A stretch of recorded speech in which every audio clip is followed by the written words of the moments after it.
Okay, Doeberl Cup. I'm gonna edit. Who's white? Greg is white. Good. Good. Not a good move. Only in retrospect. You always do that. Yeah. No. Okay, yeah, E5, this was... Greg had read all the Nimzovich books, and for a while he was extremely influenced by... actually, no, this is not how it happened.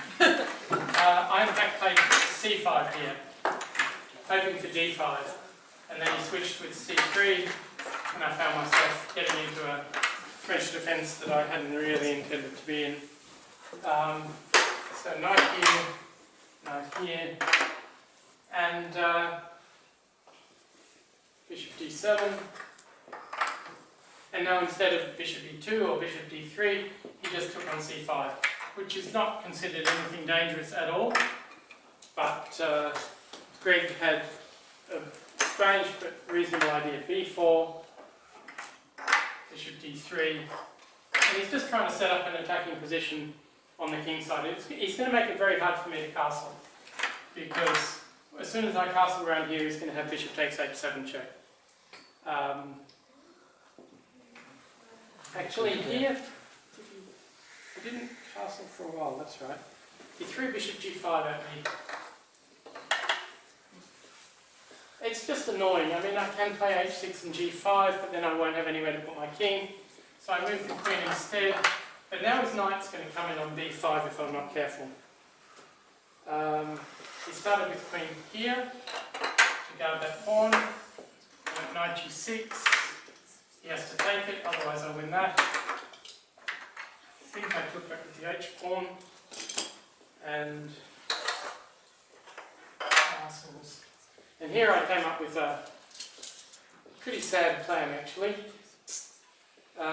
It's reasonably safe actually, for me to castle kingside around here, though I wanted to keep my rook on the h file. If I wanted to wait, a6 is a reasonable way of doing it. Instead I played knight e7, looking to come to f5 sometime. Not the world's greatest plan. He played rook c1, and here I panicked a little bit, because he's going to play c4 and get a bit of an initiative. And it'll be hard for me to block on the c6 square, because there's always b5. So knight e7 has turned out rather badly. In the end I played queen c4, took it, took back, knight a3. So I do have a problem on that pawn. c8, knight here, a big problem. Back, he took, and now b5, which forces him to jump in on d6, and now it's an opposite bishop's endgame, which isn't great for black, but there's chances to block on these white squares. Knight here, bishop c6. I thought this was going okay, actually. At any moment I can play f6 and knock his bishop away. So he played rook d1. So I can't take the knight because of d7 check. I can't play king up because of knight here check. But I can play f6 and then play rook d8. Unfortunately, he took on f6. It's not as clear as you'd think, but it's still pretty good. Check. Okay. It's a nice tactic.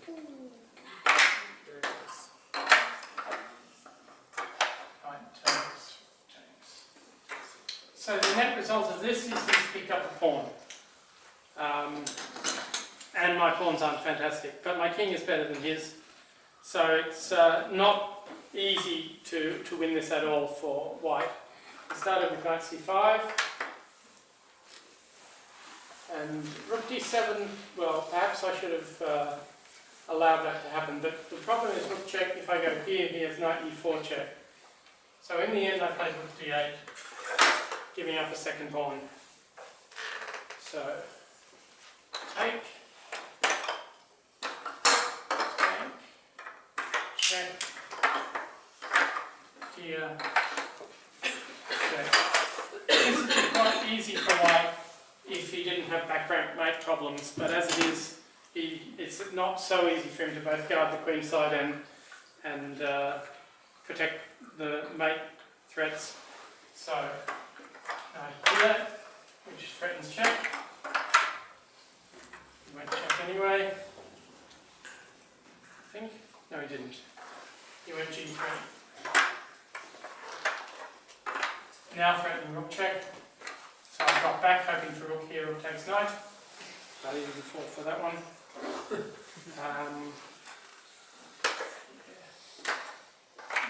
Yeah. After finding bishop f6. A3. Now I really need to get knight c2 in, but at the moment there's lots of checks down here, which make it a bit difficult. So d5, right here, check, up,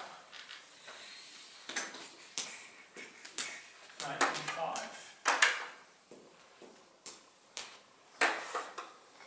And he's not really giving me any peace. And finally he's consolidated with the two extra pawns. They're still not passed pawns yet, but he's doing pretty well. So I decided to take a few pawns off the board.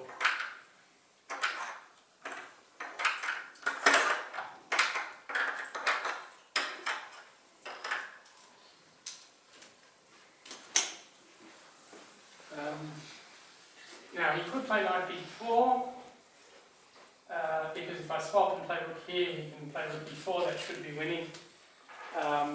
Instead he decided to do it with tactics again. I can't play king here because of that. Have to move, and then rook here.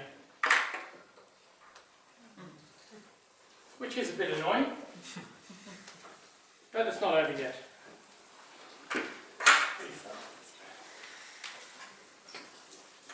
Pawn takes, knight takes, rook takes. So the most important thing here for white is to get connected pawns. If they're separated, it might be very hard to win. But he should be able to get those connected pawns while my kings, rather while my knights along my way. King here, knight out, king up. And f4. Actually, I think I would have gone for h4 here and got slightly different pawns, but he was confident that he could win this ending. And ultimately he was proven right.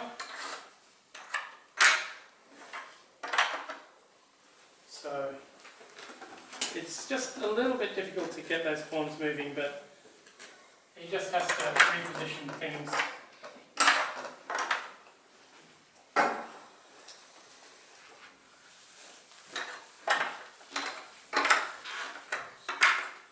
And there he starts doing it with tactics.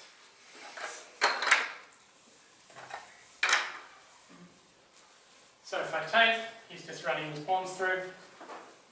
So I didn't take. You chose the longest way to lose. I'm still trying to hold him up.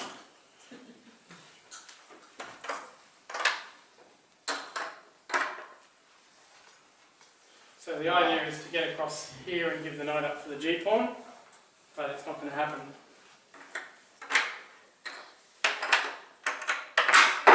Oops, h5. He still wants me to lose my... He still wants to give up his knight, but I'm not going to take it. So this is about as good as I'm going to get. He can't play g7 because I take it. The problem is his knight eventually is going to find a good square and I won't be able to keep it going.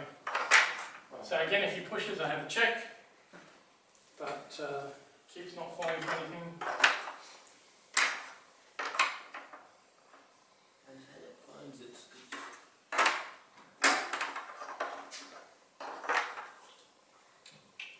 So, not going well.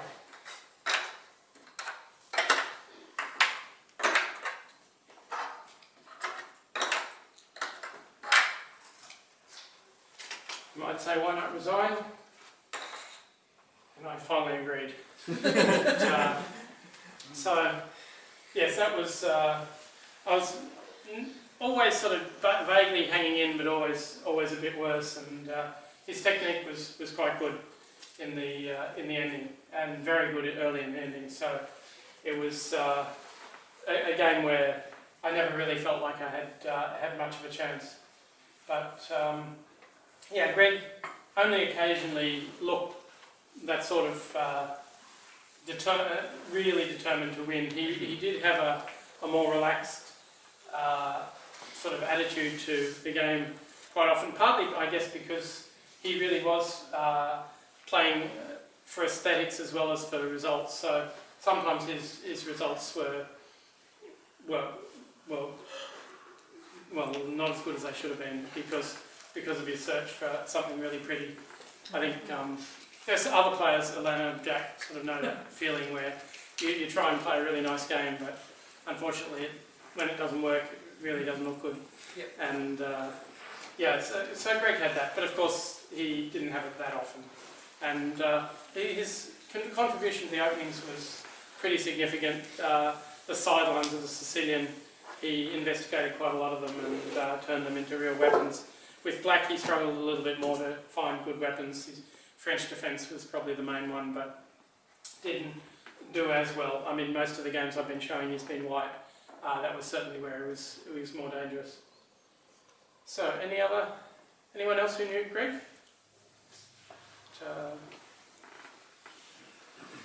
If you had to compare like the current crop of juniors in terms of chess style, Right. who'd be sort of most similar stylistically to Greg's style of chess?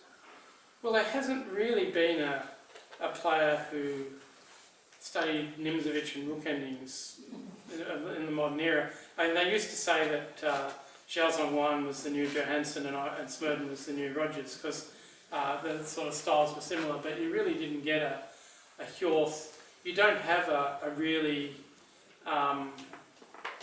unusual opening junior at the moment, I don't think.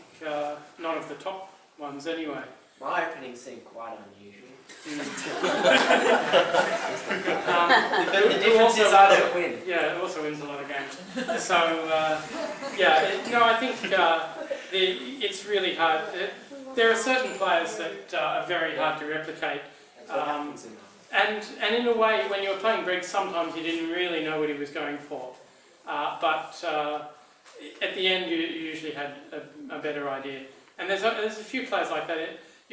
Certainly, in my experience as a player, I've played 2 games against Ivanchuk, and both times I didn't really think anything was going wrong until I nearly had to resign.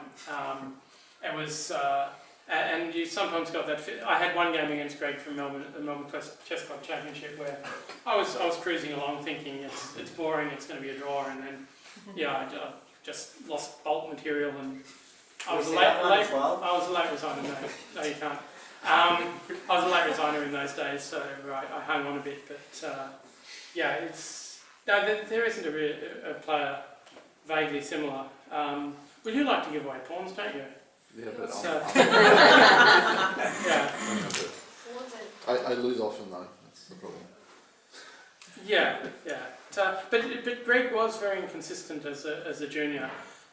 He would score really well against your Jamisons and myself, Darryl, and so on. But he dropped a lot of points against relatively weaker players. There'll be 1 or 2 explanations why in Guy West's lecture tomorrow night too. I think he told me I couldn't tell the famous pyjamas anecdote. So I'll leave that one for Guy. Just on a related question, just following on from Kerry, I suppose. How do you think Greg would handle nowadays playing chess in an era where computers play such a dominant role in chess openings and just chess play generally? Well, he's one of the older generation that I think would have very few problems because he put you on your own resources so early. The other Australian player who did that was Christopher Pasquale, who used to say that, you know, European players are used to starting thinking at move 15. I try to make them think at move 3. And Greg more or less had the same policy, that if you could force your opponent to start thinking early, then if you were a better player than them, you could beat them. And he would find some original ideas. As Jabava is proving nowadays at the highest level, there's still lots of things you can do that are not orthodox, that if you play well enough, you can justify.